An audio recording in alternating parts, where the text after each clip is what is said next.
So this is what we are going to discuss today: cash and liquidity management. It is a part of your working capital management only, working capital policies only. So it will be considered in that respective section. Cash and liquidity management. What we are going to see in this chapter. We will be understanding why do companies hold cash? Why do we have cash on hand? We'll understand how company identify and forecast their cash requirements, long term as well as short term. That is known as cash budgeting. Reports for control, how to identify the controlling part of cash. Cash collection and cash disbursement will also be understood. Optimal cash balance, what amount should we hold on hand? That is optimal cash balance. Investment for surplus fund, if you have additional fund in your hand, then where you should invest it. And cash management models. So these are the areas that we are going to touch today, we are going to discuss today. Okay, when we talk about cash, we are very much clear why we are holding cash, why do we need cash. If you see the current time period, uh, it has been identified that at such kind of time period, in such kind of pandemic time period, people, you might have seen impact at your home and in your neighborhoods also, people are willing to keep themselves more and more liquid. They're not blocking their fund anymore. Why? They try to keep as much as cash possible with them. Why? The biggest reason of holding cash is transaction motive. Transaction motive. Transaction, by the name itself, you can be able to identify that why do we need money? Why do we need to hold money on hand? Why do we need to hold cash on hand? You are supposed to buy goods and services on a daily basis. You need n number of goods and services to satisfy your daily needs and wants.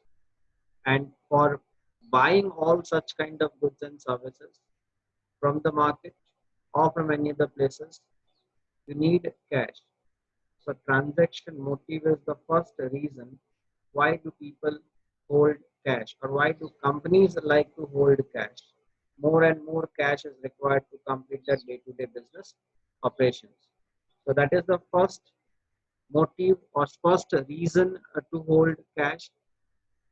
Second is known as a precautionary motive.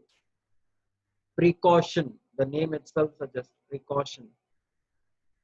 If any unwanted or unanticipated situation occurs, either in an individual's life or in a company's scenario, what they will be doing? They need some cash to meet such kind of unanticipated situations. So any fund that is there with the company with the purpose to meet such kind of unanticipated situations is known as a fund hold for precautionary motive. Let's talk about the current time phase only. We can have a discussion on that even. Right now, companies are not working at all. No production is going on. But still, a salary, the company is supposed to pay salary as per the notification issued by the government. So there is no income at all, no production is generating, and expenses are being incurred. So nobody had thought that such kind of situation will come where a company is not producing anything and will have to pay salaries and have to meet regular day-to-day expenses. So the company need to maintain fund for such kind of activities also. That is precautionary motive. Even you at your home or when you are coming to the college, you have certain money with you so that if any unanticipated action takes place in your life, you can be able to save yourself. Let's say, for example, if you are traveling by a public transport, and what if all of a sudden a public transport goes on a strike? How will you go back home? So at that time, you need money so that you can be able to hire a cab or something like that, and you can reach to your home. So any fund that is required to meet such kind of precautions, such kind of unanticipated situations is known as a precautionary motive. The third motive, speculative motive. I hope the first two are very much clear to you. Transaction motive, fund required to fulfill your day-to-day business activities, that is known as a precautionary transaction motive. Precautionary motive, fund required to meet any unanticipated situations is known as a precautionary motive. Speculative, speculation. It is very much clear by the name what speculation means. Speculation is when you're trying to make more money in a short period of time. That is known as speculation. Buying lottery, betting, investing in shares, etc.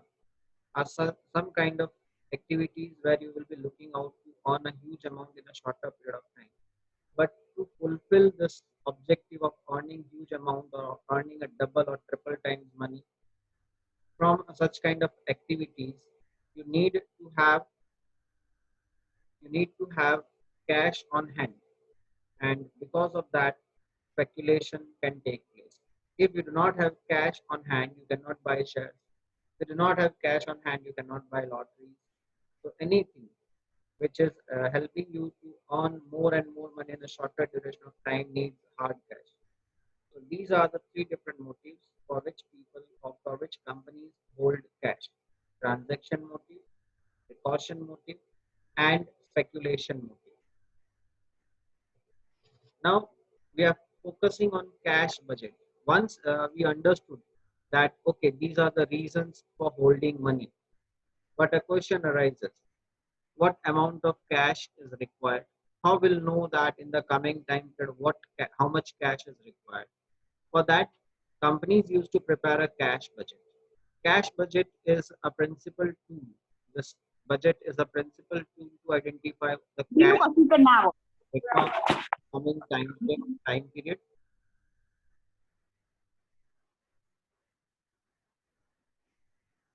It is routinely prepared by firms. It is not a one-time activity. Company used to prepare it maybe every month, every quarter, depending on the requirement of the company, depending on the cash outflow, inflow of the company. Company needs to update its cash budget regularly. And what cash budget do? Why do companies need to manufacture or prepare this cash budget? So it estimates the requirement of cash, how much cash is being required, either for making payments, for making for provisions, etc., or how much cash is going to come into the business and in what time it is going to come into the business. That can be estimated with the help of cash budget. Planning for short-term financing. If you need certain financing for short time, then how much cash is available with you and by what period you are going to receive us, what amount of cash can be identified with the help of cash budget. Scheduling payments. Number of things company need to make payments for number of things, and for that they need they need to identify that what amount is going to come in the near future as in the form of a cash inflow, which can be utilized to make payments. For example, if I say electricity bill is a scheduled payment, every month they have to make a payment for electricity bill. So for that, they need to identify that on what date the bill is going to be paid and what amount will have on that respective date. So that can be easily identified with the help of cash budget. Planning to purchase of materials. You can be able to easily identify if you have a cash budget on hand, what amount of materials you can be able to purchase, either on cash, and if cash is not there, then what amount of credit material on credit you need to buy materials. That can be easily identified. Developing credit policies depending on your cash on hand or cash inflows, you can be able to design your credit policies. That means buying goods on credit as well as selling goods on credit can be easily identified with the help of cash budget. If your cash budget is saying that you do not have enough cash on hand, then you may for a certain period of time may stop credit sales and will be more focusing on cash sales. For example, if you have less cash on hand, you may ask your suppliers to provide goods and services on credit basis rather than on cash basis. So that can be easily identified. Company can be able to design its credit policies with the help of cash budget. Checking the accuracy for long-term forecasts also can be done with the help of cash budget. So these are the various reasons why do a company need to prepare a cash budget. First is estimating cash requirements, planning for short-term financing, scheduling payments, planning of purchase of raw materials, developing credit policies, and checking the accuracy for long-term forecast. Now, how this cash budget is prepared? The method which helps us to make this cash budget is known as receipts and payment method. The receipt and payment method shows the timing and magnitude of expected cash receipts and payments over the forecast period. Now, what this respective method do? It first of all show us the time. At what time? Time means here can be a period, can be a day, can be a month, that you are going to receive a certain cash amount, and magnitude. Magnitude means the volume of cash that you are going to receive, and payments over the forecasted period. If you are preparing a cash budget for the next 6 months, see, it is a budget. I'm repeating it. It's the budget. So actuals may vary compared to a budgeted data, but yes, we need to go for a budgeted forecasting data of 6 months or of 3 months, and that will help us to, that will be saying that what amount of cash and in what time you are going to receive, and you need to make a payment for the given time period. It includes all expected cash receipts and cash payments. Now, generally, what happens now when you are preparing an account, at that time you ignore certain kind of transactions, you highlight in certain ways your certain transactions. Here, it is not happening. All cash, expected cash inflows and all expected cash outflows are supposed to be mentioned in the cash budget. Either it is being, the cash is being received by the company by sale of old machineries, it is a cash inflow, should be a part of cash budget. Or maybe cash generated by doing certain another kind of activities which is not your regular business, but a cash received is supposed to be mentioned in the cash budget. In the same way, cash payments, either paying to your suppliers or paying to somebody else or making a payment for any other reason, is supposed to be mentioned in this respective cash budget. So this is what receipt and payment means. It includes all cash, expected cash inflows, that is cash receipts, and expected cash outflows, that is cash payment. Anything, any amount that is coming into the business in the form of cash is supposed, because of any reason, because of any activity, it is supposed to be a part of a cash budget. Any amount that is going out of the business for any purpose, it is should be mentioned in the cash budget in the form of a cash payments. So all cash receipts and all cash payments are supposed to be mentioned. See, this is the cash receipts and payment and the basis of their estimation. This is what it says: cash sales. So generally estimated sales and division between cash and credit sales. Generally, when you are preparing an account, we need to mention credit sales or cash sales. Sales, and then we used to go for credit sales or cash sales. We debit and credit the either the cash ledger or the respective debtors ledger. Here, we need to identify that out of total sales, what amount of sales is a cash sales and what amount of sales is a credit sales. Collection of account receivables. If it is a credit sales, then account receivable will be in the picture, and we need to identify the time duration, by what time we are going to receive the receivables. Interest and dividend receipts. If some company had invested somewhere and company is supposed to get interest or dividend from those investments, can be mentioned. Increase in loan, deposits and issue of securities, etc. Sale of assets, cash purchase, and various other items are included in cash payment, receipt and payment, and their reasons have been given. This is taken from a textbook. Exhibit 24.1 is this, so you can be able to see this in your book even, and you can refer it. Now, this is an example given. for preparing a receipt and payment method. We are trying to understand what receipt and payment method means and how it is being prepared. So if we'll see this data, you will find it is all cash receipts. This is not payment. This is only receipts. Payments will come later on. So first is the estimated sales for the period of January through June of a certain year are given to us. First, it is 1 lakh rupees sales from January through March and 1,20,000 rupees sales from April to June. So we will be able to identify that the sales amount is of 1 lakh for the January, February, and March, and 1,20,000 for the month of April, May, and June. Right. So this is the cash. This is the sales. Now, out of this, the sales for November and December of the previous year have been 1 lakh each. Now we are preparing a cash budget for January to June. So whatever sale had taken place in November and December will not take into consideration in this respective cash budget. Cash and credit sales are expected to be 20% and 80% respectively.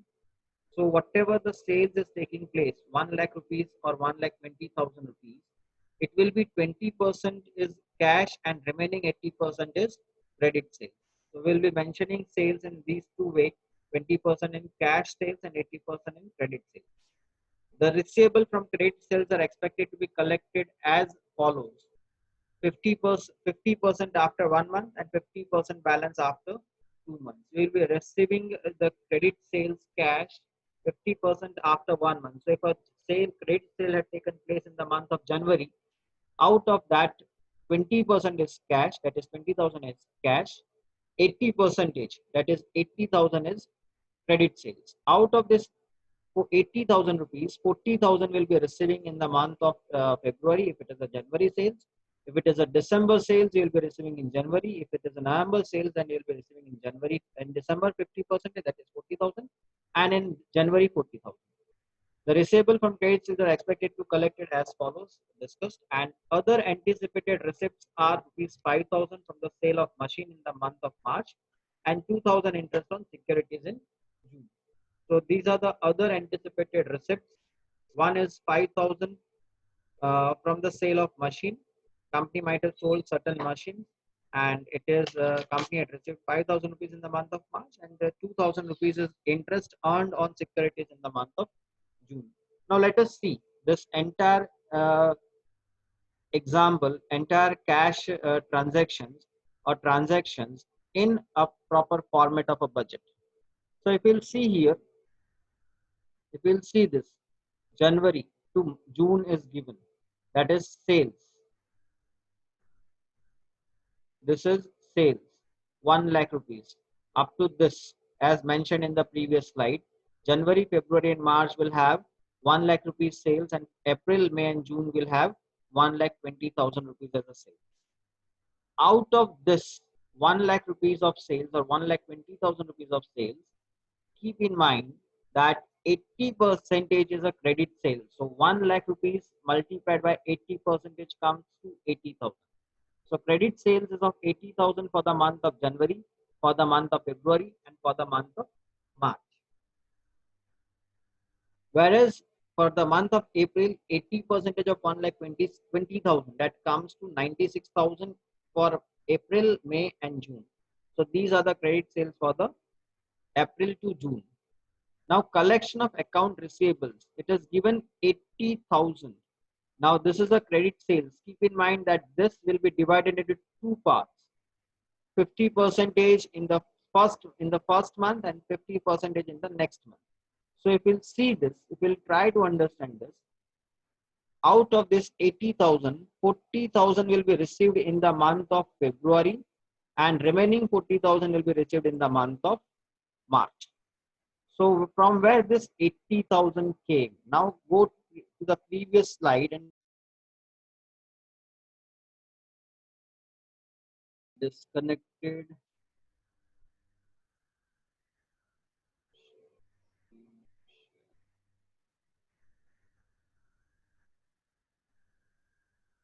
So this is what we are discussing actually. that from where this 80,000 came. Now go back to the previous slide and see. And information is mentioned here. November and December of the previous year have been 1 lakh rupees each. Sales for in the month of November and sales in the month of December is of 1 lakh rupees. Now keep in mind that sales are expected to be 20% cash and 80% credit sales. So obvious November will also have a 20% cash and December will also have a 20% cash and 80% credit sales. Now out of this 80%, that is 80% of 1 lakh rupees comes to 80,000. Out of this 80,000, 50% after 1 month. So if a sales took place in the month of November, out of that 1 lakh rupees, 20,000 is being received in the month of November itself. You'll be receiving 40,000 rupees, that is 50% of 80,000 rupees in the month of December and 40,000 in the month of January.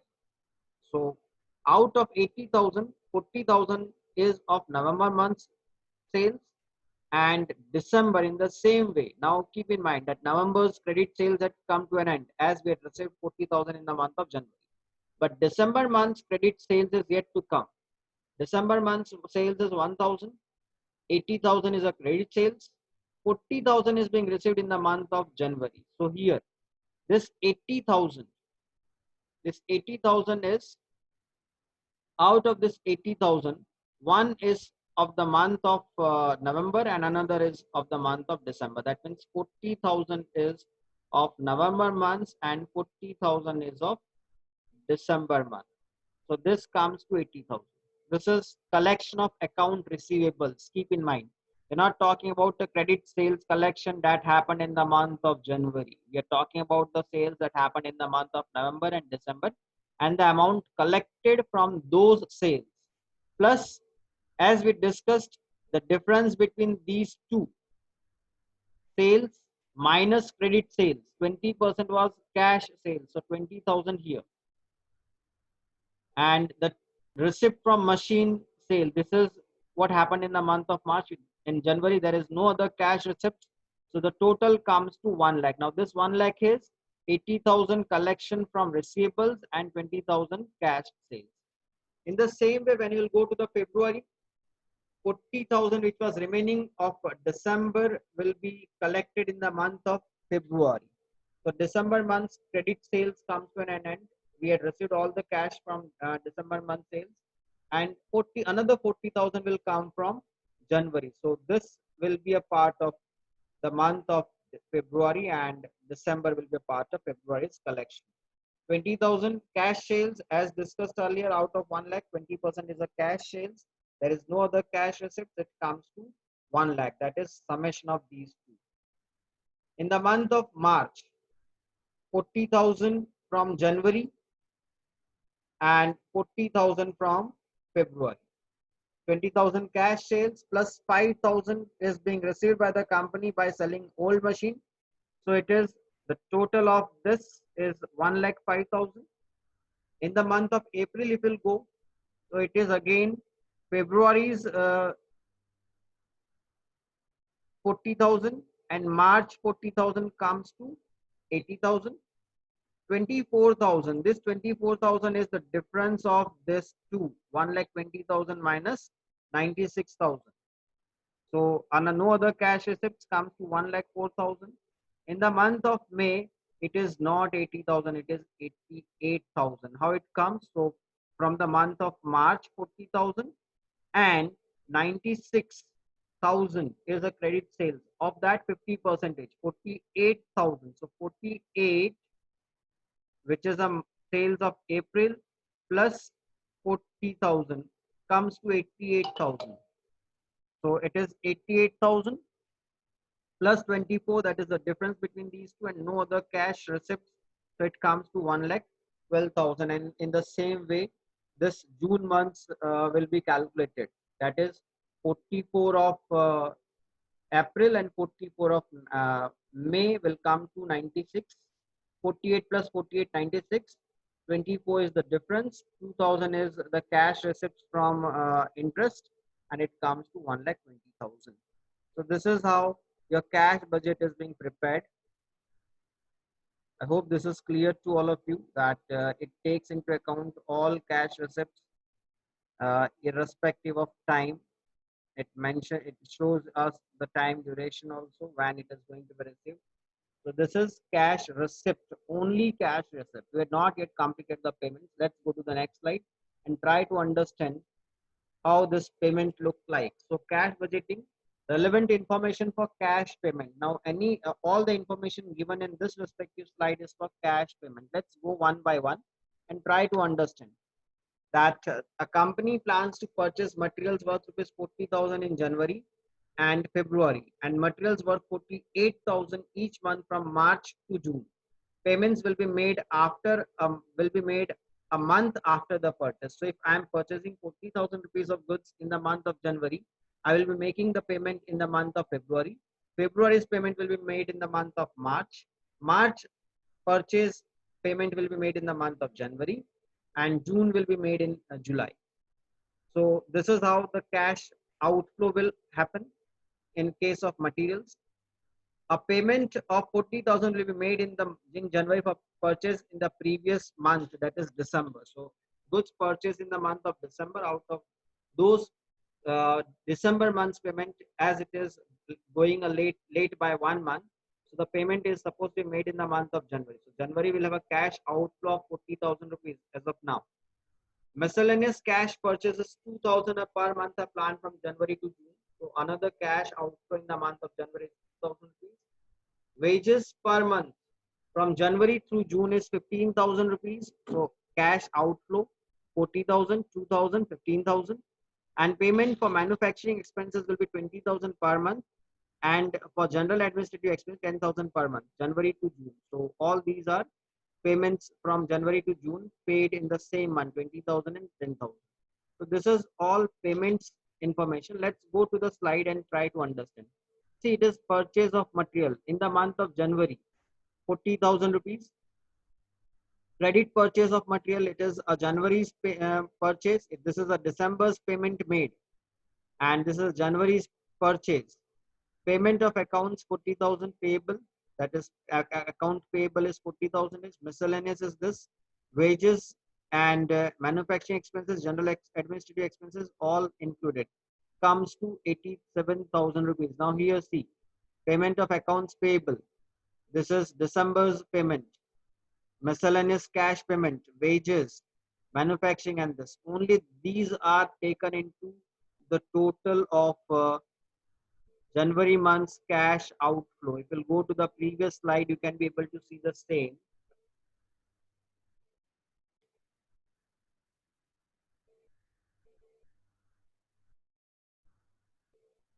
See, if you'll see here, the previous slide, what it says 40,000 of December will be paid in January, that comes to 40 plus 242 plus 15, 57 plus 30, 87, and it is also 87. So this is very much clear that how payment is being calculated.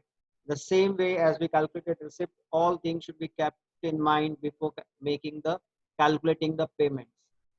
January month's credit purchase will be paid in the month of February and onwards. See, 48,000 of March is paid in the month of April, 48,000 is paid in the month of May, and 48,000 of May is paid in the month of June. Rest all are given. Out of that, dividend and tax, maybe not seen in the previous slide.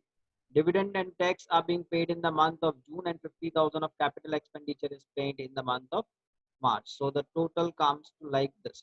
So these are the cash outflow or the payments that the company is supposed to make from January to June. See, this is a budgeted data. It's the estimated data. So we are not sure that it will be same or not. It will same or get changed. When we'll have an actual data, we can be able to compare it. Okay, I'm stopping it right now over here. In our next session, we'll continue. Let's have certain question answers. If you have any queries, you can ask me.